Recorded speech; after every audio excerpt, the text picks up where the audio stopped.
என் தாயாரு ஆமா ஆக்ரோஷக்காளி ஆமா ஆமா பேர் கொண்டவா எப்படி எப்படி எப்படி அவ கோபப்பட்டு இந்த புவிக்கு வரும்போது ஆமா அவளுடைய பாதம் இந்த புவியில பட்டா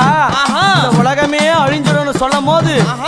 பார்த்த சிவபெருமான் உடனடியாக ஓடி அந்த கீழே விழுந்தாரு.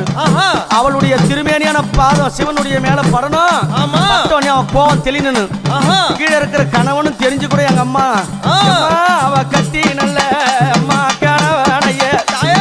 அவ கட்டிய கட்டிய கணவனைய அவ காலால காலால மேதித்தவளா அவ கட்டிய அம்மா கணவனைய